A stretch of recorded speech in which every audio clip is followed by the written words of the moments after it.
The starting order of the championship race determined by order of finishing position in Thursday and Friday preliminaries.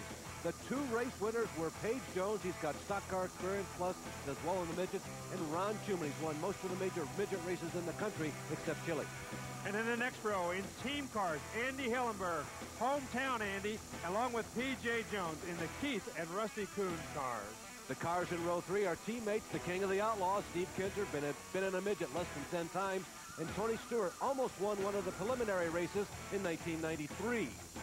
And in the next row, Stevie Reeves, two-time USAC national champion in the Raleigh-Helming car, and Kenny Schrader, stock car champion, open wheel champion, every kind of champion.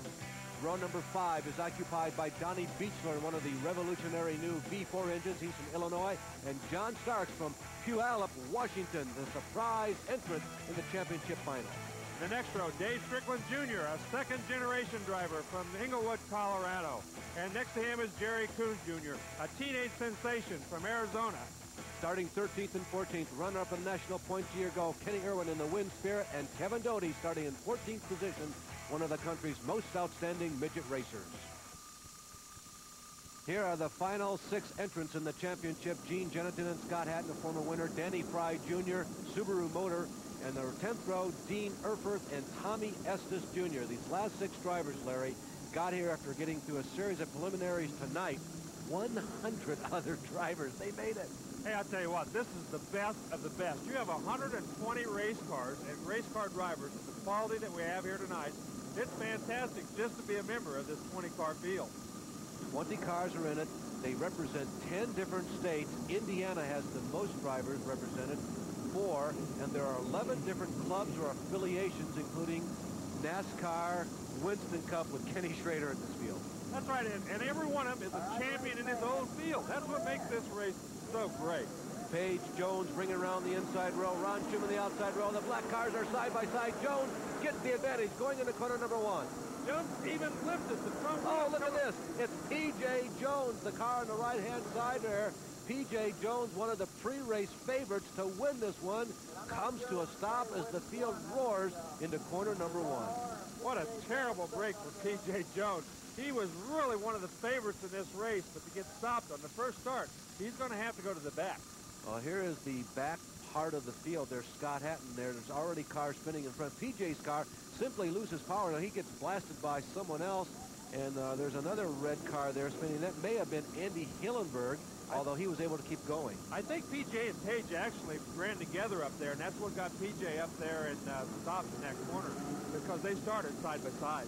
But P.J. Jones, who hasn't driven a midget since late in 1992, but still looked like a potential winner in the preliminaries, now has to start in 20th position. And that makes it awfully, awfully tough. This is a small, tight racetrack, and to come from the back to the front is extremely difficult to do on a racetrack like that. The man who gets the advantage is Indiana's Tony Stewart. He moves up now to the outside of row number 2.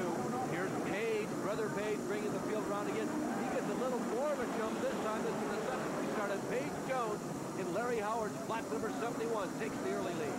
Yes, Andy Hillenberg right there in 3rd place, right trying to get under Shuman as we see him. He just can't quite pull it off. And running in 4th at this juncture, early juncture, is Tony Stewart. So Tony doesn't really parlay that little advantage he gets. And Steve Kinser is in 5th position. There's Stewart looking to the inside of Andy Hillenberg. You can see that berm on the inside of the racetrack. It's kind of a berm to keep the cutting across the inside of the racetrack. And when you get your wheel up on it, it can really upset the race car. I don't think we've reminded you yet. Yes, this race was in January. This is an indoor dirt racetrack. This is the Tulsa Expo, a building originally designed for the maintenance of oil derricks, and this is the biggest dirt track you'll find anywhere in the world indoors. And we just saw Tony Stewart move into 3rd place. He's down at the bottom of the racetrack behind our 2 leaders. But look at Andy Hillenberg back underneath it. Couldn't get around. And up front, Ron Shuman is giving Paige Jones all the attention and more that Mr. Jones has won. Shuman, as we mentioned to you earlier, has never won this race. He looks hungry. Look what he's doing. He's pulling that front end clear off the ground. He's getting such a good forward bite coming off the corners. He's pulling the front wheels clear off the ground. Shuman's going in a little bit high, trying to squeeze in under him coming off. But Paige Jones is running a perfect line. Not team cars. They both happen to be numbered sequentially and numbered painted black, rather. But they're not team cars. These are the winners of the main events on Thursday in the person of Paige Jones and Friday for Ron Shuman. And you can see why they're because they're up there right now. Look at this. Jerry Coons Jr., 1 AZ, that's young Jerry Coons Jr., who comes to stop. Don't let all the red and white number ones, there are 3 of them entered in this race, but 1 AZ, 1 Arizona, is young Jerry Coons. He brings out our second yellow flag and really giving a break to the guys running up front. Boy, this is going to be exciting.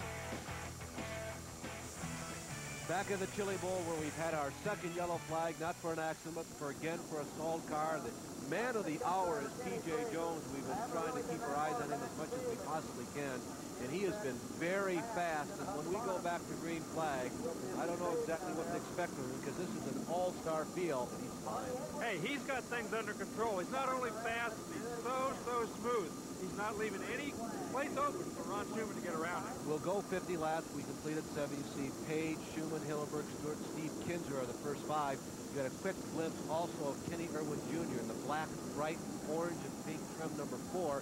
He too is moving well. He started in 14th position and has moved into the top 10. So he and PJ are the big shakers and movers so far. There's Page, brother Page, little brother. He's leading the race, and if last year's performance, the Belleville performance, and what we've seen so far this year is an indication, he's going to be the outside favorite right now. Yeah, he sure is. It's a tough field, and he's leading them all right at the moment.